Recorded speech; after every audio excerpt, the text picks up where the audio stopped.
Good morning, everybody. Welcome to today's 1 million by 1 million strategy roundtable for entrepreneurs. 1M, as you know, is the first and only global virtual accelerator for technology startups. Our mission is to help 1 million entrepreneurs reach $1 million and beyond in annual revenue. And in support of that mission, we do a lot of work in through our various touch points, these roundtables being one of the flagship items on our weekly roster. This is the 518th roundtable, and we have been doing this since 2008. So it's been a very long time. Over 150,000 people have participated in these sessions. The event is being recorded. Every single recording is available on our YouTube channel, 1M1M Roundtable. You're very welcome to look them up. On Twitter, we're at 1Mby1M and at Romana. You can live tweet today with hashtag 1M1M. I will put the slide up after our scheduled programming is done for Q&A. This is a roundtable. We would like you to participate and weigh in. And we're going to get started shortly with our first guest. Today, we're going to start the session with a conversation with Daniel Cohen from Viola Ventures. I've known him for a long, long time. We were just chatting before we kicked off the session that it's been over 10 years that we've known each other. We've been here before. Welcome to the show. Let's catch up. Yeah, thanks a lot. It's great to be here. I really appreciate, and it's always nice chatting with you. So I really appreciate the time. So let's catch up. For us, we've been just like you and I have known each other for a very long time and observed the industry for a very long time. We often have guests with whom we've had very long relationships. We work with a very large network of people. Yesterday, I had a wonderful experience, and I want to share this with you. There's a blog post on this actually on our website as well as on LinkedIn today for those of you listening. A company that I got to know through 1 million by 1 million about 15 years ago, and the entrepreneur has been doing this company for 22 years. He started in 1998. His name is Sharat Sharan, and he runs a company called On24. And this company went public yesterday, and it was a very successful IPO. And I just want to share with you this story to start today's session because it's a story of persistence. Length of commitment matters.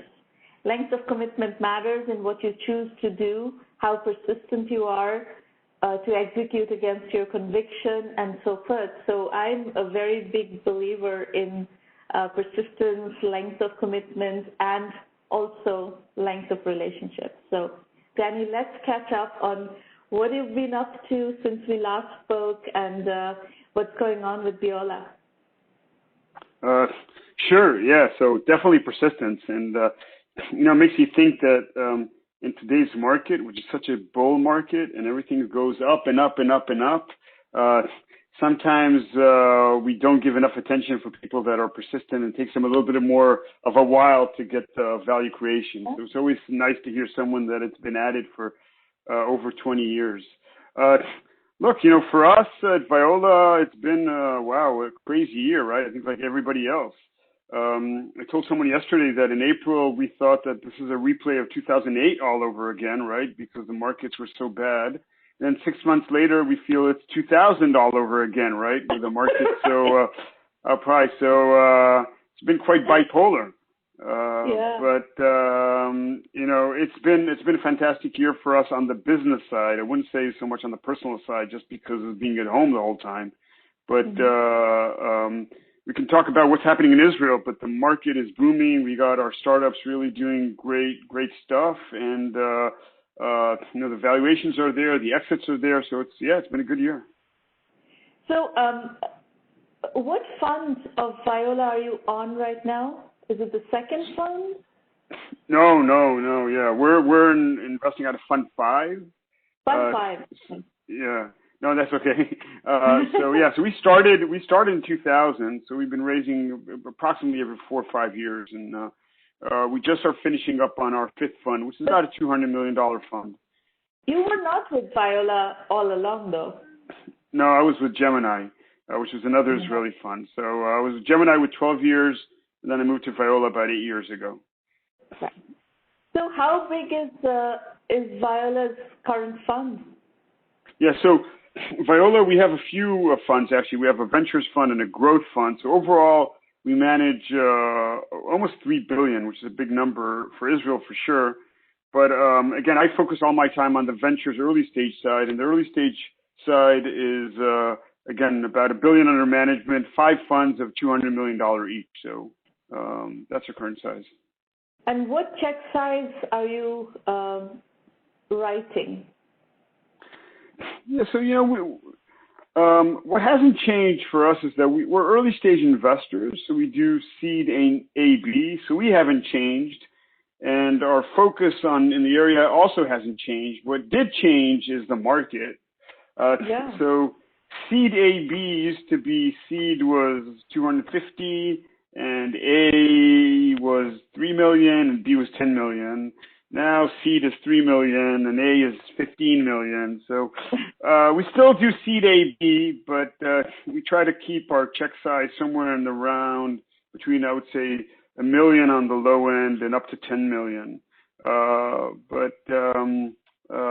that's kind of our main target focus. And from a sector focus, what's the current thinking and where is the energy? Yeah, so again, we focus mostly on Israel, and we try to follow what's interesting in Israel. I would say that there are 3 core areas for us. One is AI, of course. Everybody is in AI, but we try to focus on vertical industries where AI is making an impact. So how AI is disrupting vertical markets. We call it vertical AI. So that's kind of a big theme for us. We have a big theme around, kind of deep tech, which is, I think, a fancy word for a lot of chips and semiconductors and things more the infrastructure side. And then we think Israel is really good on online distribution. So anything that has a strong element of online distribution, could be consumer SMB, but really leverages kind of growth hacking is something that we also are looking for because that really creates strong growth when it works well. Great. And when you invest, what do you want to see, let's say at the earliest that you invest in, what do you like to see by way of proof points these days?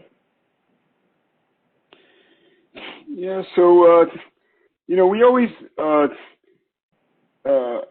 would say that we look at mostly, well, it depends, I think, on what side of the business that we're talking about. It changes dramatically between a deep tech startup and an online distribution company. I would say when the team is proven and is known to be a strong team, then I think you basically you almost don't need any proof point, right? So when a great team comes on board, they can now these days just raise money like that. When it's a first-time team and they just start, and everybody starts somewhere, right? Then I think what we want to see is minimal traction, probably in the relevant target market. So to see a little bit of consumer or SMB traction in the U.S. If it's an enterprise, we want to see 1 or 2 kind of beta customers. And on the deep tech side, what we really want to see is some sort of a technology roadmap. It doesn't even have to be technology proof, but some sort of a clear architecture that makes sense for us. Got it. And your go-to-market strategy in seed, Series A, Series B is primarily the United States? Go-to-market for the companies. So the companies are all, as I said, they're all Israeli startups. But I think what's unique about Israel than all the other global regions is that I think startups in China start in China, startups in India start in India, startups in Germany go after the German market. In Israel, they go after mostly the U.S. market. Yeah. So we do launch in Israel a little bit, but we actually prefer to see a U.S. launch right off the bat. Yeah. Great. So I'm going to start double-clicking down on your AI investments. And vertical AI is something we've seen a lot. I have actually one specific question that I want to kick around with you for a bit. You may have read my PaaS articles. I've written a whole series of articles on PaaS and what's happening in that market. And for those of you who are listening and may not have read the article, basically my thesis on PaaS is as follows.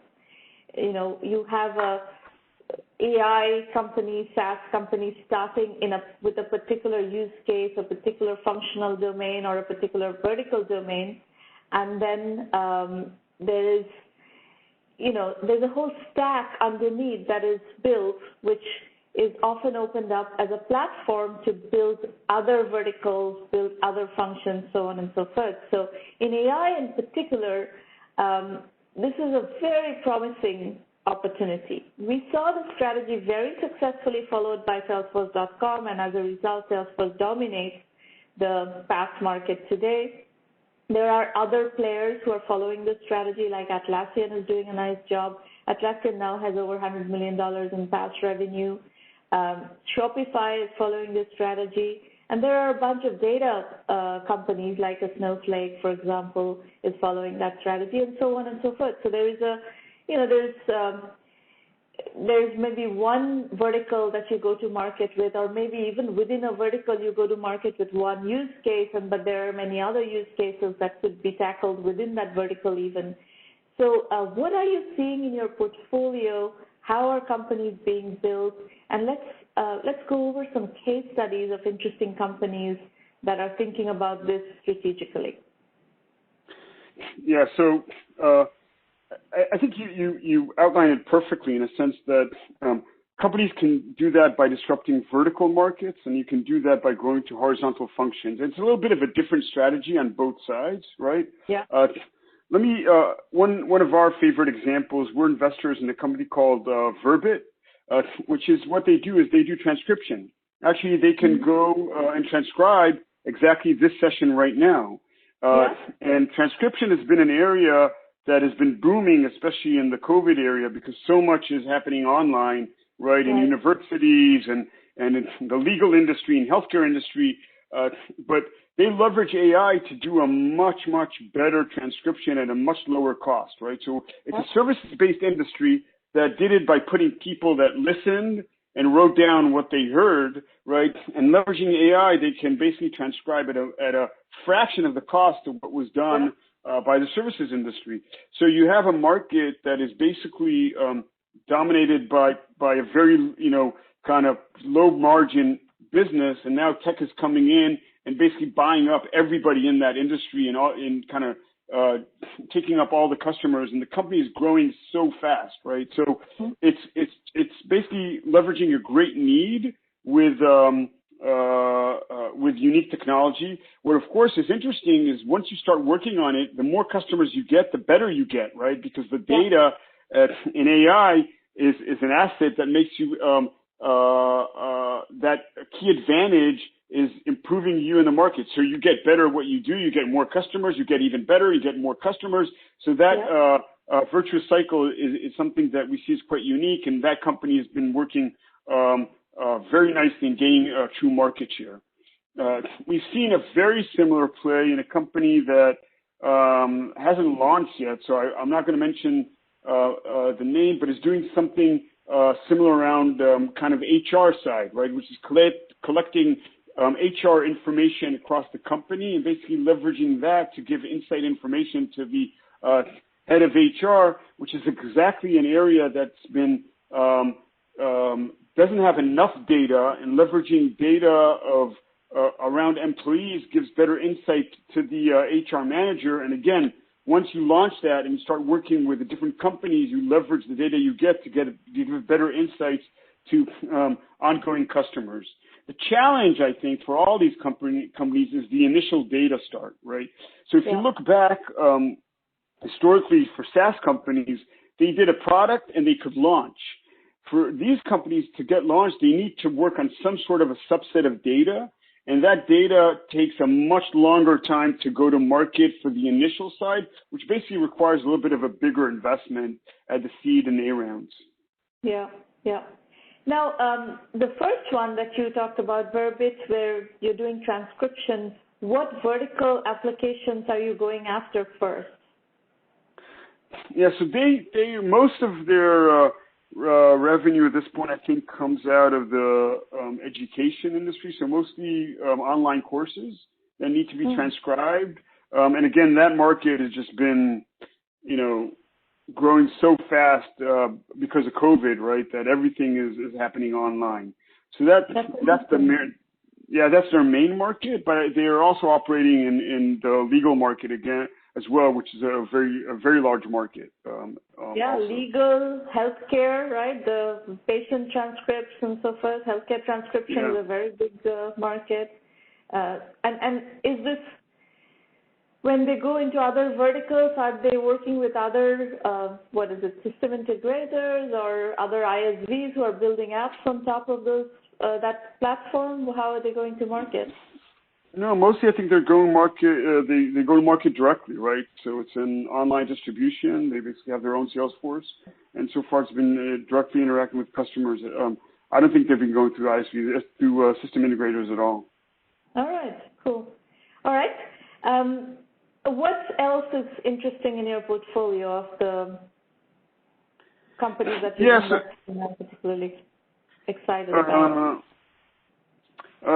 Sure. So another kind of AI company that we're very excited about is a company called Immune AI, which is using AI to basically use patient data around the immune system. So they collect information from different people around their immune system and trying to leverage that data to help drug companies develop better drugs, which is, again, is very, very of importance these days. But again, it's leveraging important data on healthy people and not healthy people to understand better the immune system.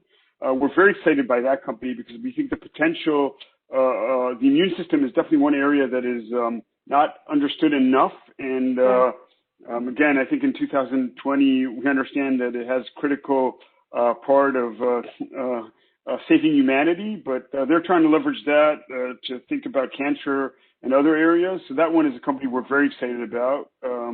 Again, they're called Immune AI. And then completely in a different area, we're investors in a company called Lightrix, which we've been at it for quite some time, which is a mobile image editing and creativity app suite on mobile. So mostly around image editing, video editing, which has been growing unbelievably fast and is becoming kind of the, if you will, the Adobe of the mobile world, which we think is a great opportunity that has been kind of left behind and can become a multi-billion-dollar story. And that's all mobile distribution, right? Mobile app downloads and mobile. Mobile, absolutely, and mobile subscription, right? So people download the apps, they subscribe, and some users have been with us for 4 or 5 years. So people love the products and using it constantly. Yeah. Well, one of my favorite apps that I use, actually 2 of them that I use a lot are, one is Duolingo, which is a language learning app. That's a mobile subscription model that I think is doing very well at this point. And people are, it costs nothing, right? You get tremendous value. If you have the discipline to actually learn on your own, it's an excellent app, absolutely. So I do French on Duolingo. And there's a great chess app that I use also. Again, very, very low price, very, very small price, and it's enormous amount of value. So I think the mobile subscription model is in apps is going very well. Absolutely, agreed. And we've seen that in companies, not in our portfolio, but great examples in companies like Headspace and Calm, and many other areas. We've seen that going into the entertainment and games world, of course. I think there are many other opportunities where the mobile subscription business model is proving to be a great way to basically increase LTV for consumer apps and just getting better unit economics. Yeah. What else in the other, non-mobile or non-AI space, in deep tech, for instance? What are you seeing? That's actually one of the things that there's very little investment in semiconductors and hardware. So what is your thesis? What kinds of things are you investing in, and what are the dynamics of that space from your point of view? Yeah, and again, I'm not an expert, but in general, I will say that I think we're moving a little bit from a world that was dominated by Intel with the multi-purpose processor, right? That was one processor used for almost every task, and moving into a breakdown where different tasks are basically require different chips. Just because performance is so much, we're hungry for performance on every top of the computing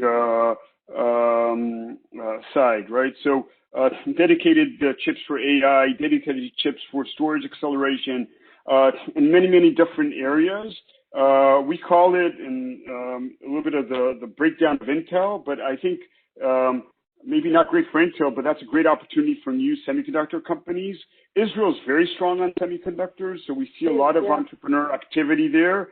And that is an area where we think we can invest and get a unique position because not so much money is going into those areas. That's why we're so excited to put money in those startups.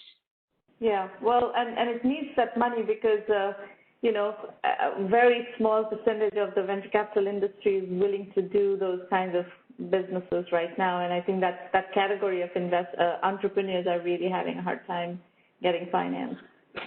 Yeah, one of the things we understand, and I think the way you build the consortium for a chip deal or semiconductor investment versus a software investment is very different. So in software, you would do maybe an A round on your own and then kind of take it out for a nice up round.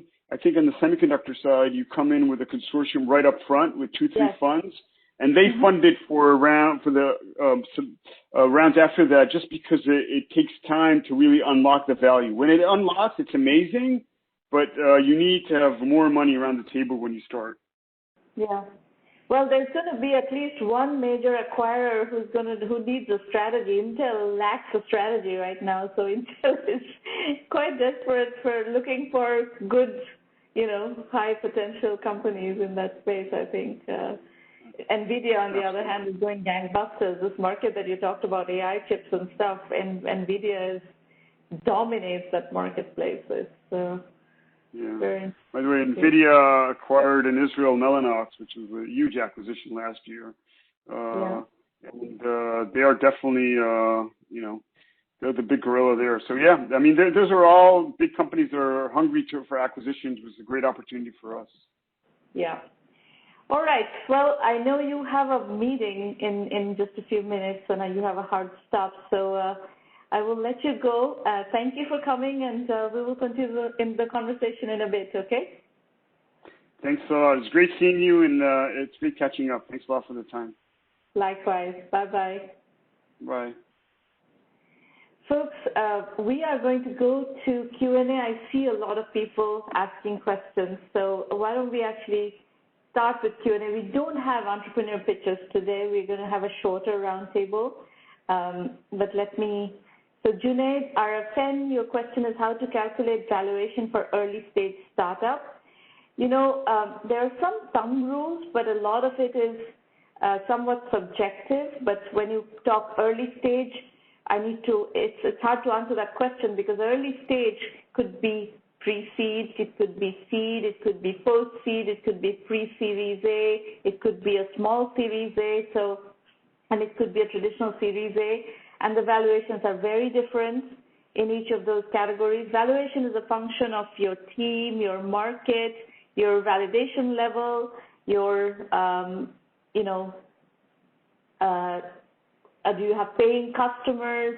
What is your customer acquisition strategy? How much of that is validated? How much of customer acquisition cost are you spending, etc.? So there is no one answer to the question that you're asking. It is a much more complex question than you think it is.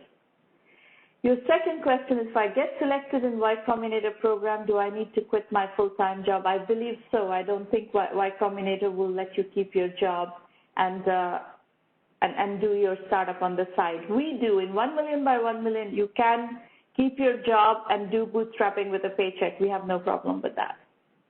And then, what you could do, the way to play that is, if you want to work with us, get ready to a point of validation where you feel comfortable quitting your job, and then you can go to Y Combinator, and that would be fine. Y Combinator is going later these days.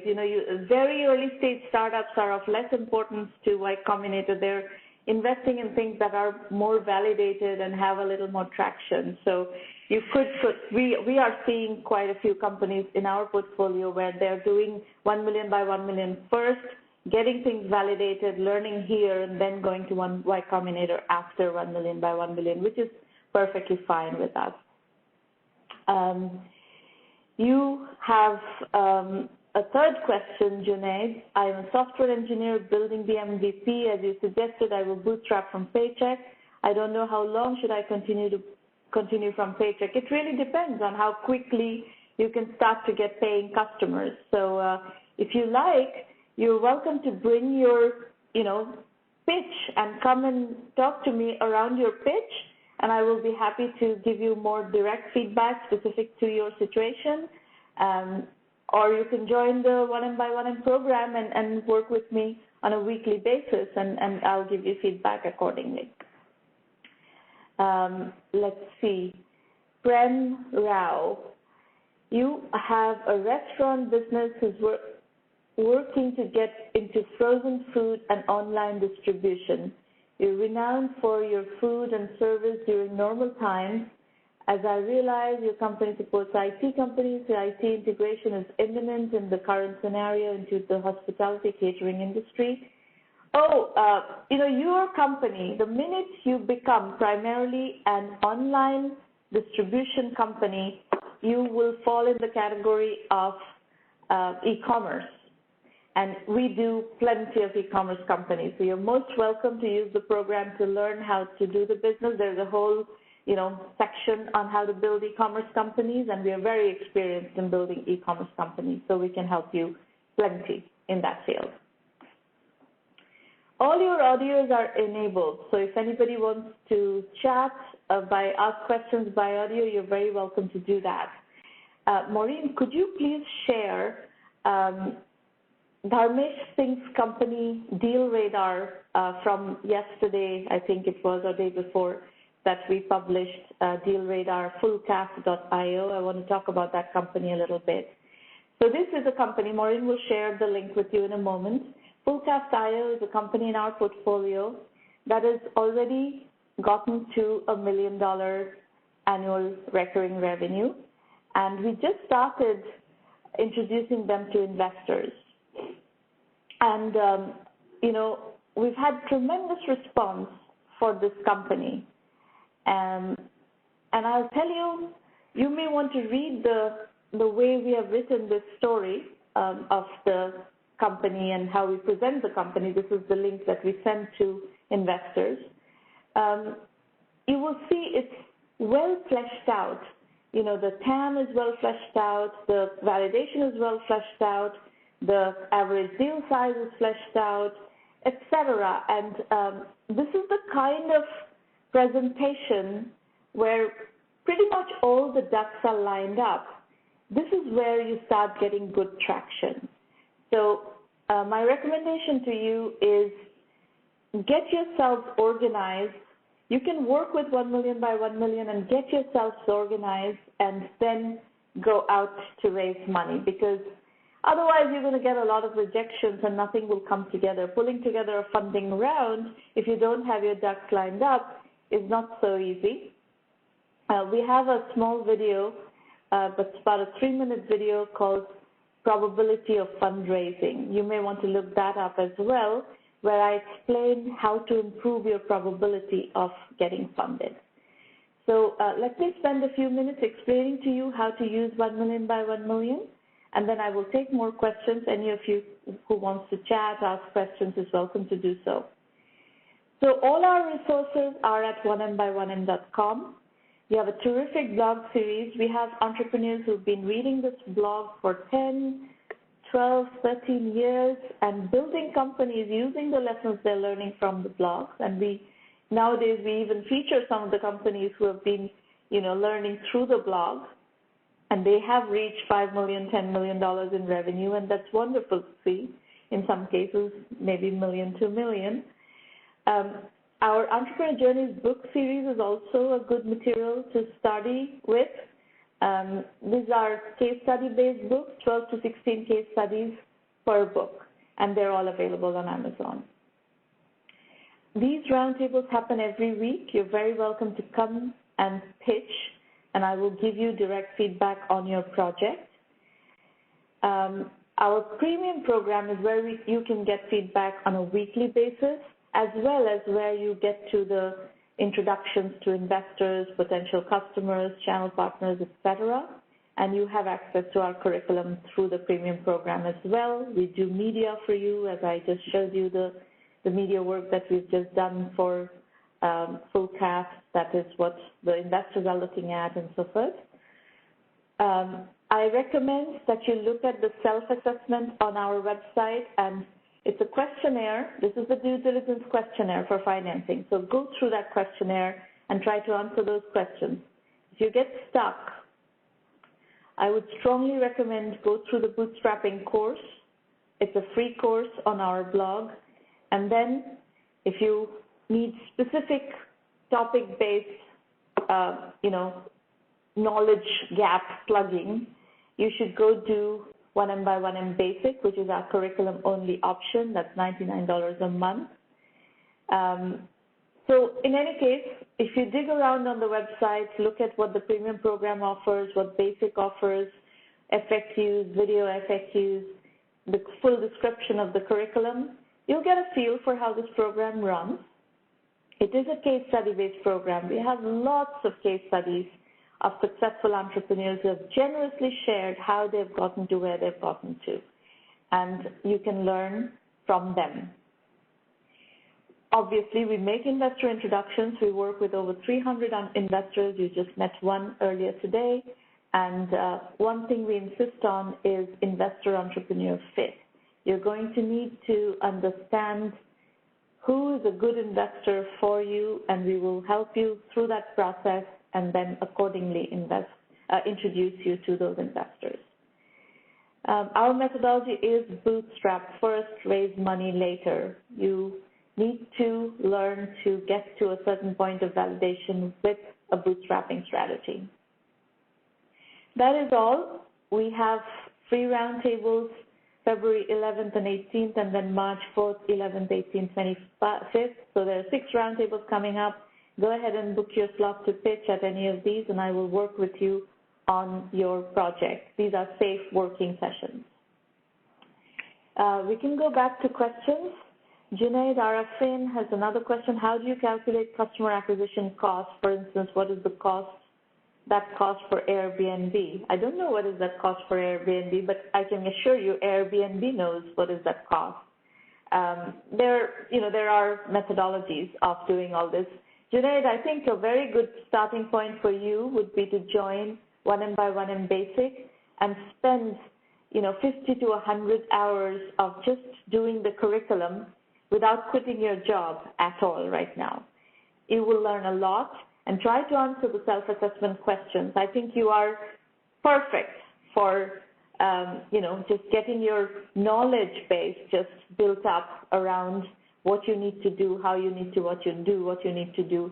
You can learn about financing there. You can learn about customer acquisition there. You can learn about bootstrapping there. You can learn about market sizing there. So all of those things that you have to learn, you have no choice. You're going to have to learn these things. So go ahead and do some curriculum work, and you will be much better placed. There are many hundred hours of worth of curriculum in that in 1M Basic, and that's accessible through Premium as well. The way we teach this program, 1M is in a combination of curriculum and roundtable. So the ones who are in Premium do the curriculum and come work with me at the roundtables, at the private roundtables. And that's where they get the coaching and the mentoring and the guidance. That's the methodology of our program. All right? Any other questions? Anybody?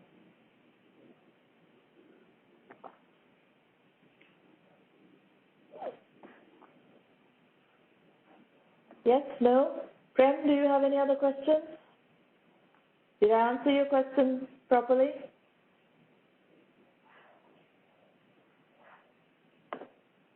There are a lot of people in the room and people whom I have not met before, so would love to hear from you and, introductions. Introduce yourself. Tell us who you are, where you're joining from, what brings you here, what are you looking for.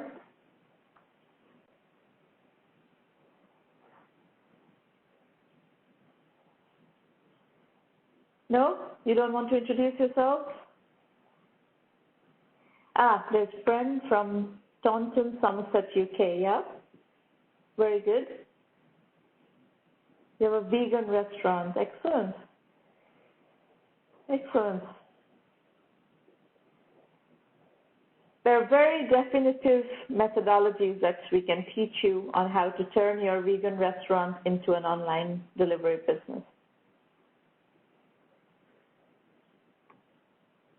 Again, I would suggest you get into 1M Basic and start doing the curriculum. Yeah, I know vegan in UK is flourishing. Before the pandemic, I used to spend quite a bit of time in London. I used to go to London 2-3 times a year, and so I'm quite familiar with at least the London scene. I don't know obviously I don't know Somerset, what's happening restaurant-wise in Somerset, but I do know the London restaurant scene quite well. Anybody else? Any other questions? Any other introductions? These are always very international sessions. Somerset is beautiful, I'm sure. So much of England is so beautiful. Junaid, where are you from? Where are you dialing from?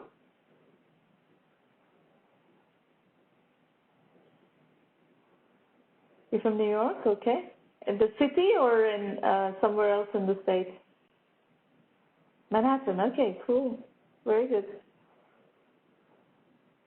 Anybody else?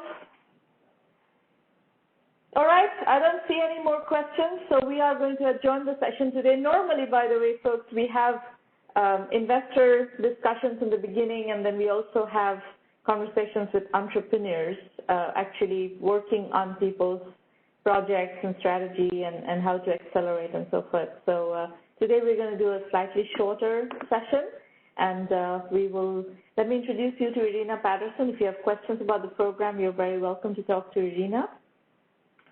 And that is pretty much all we have for today. Thank you for coming. We will see you next time. Bye.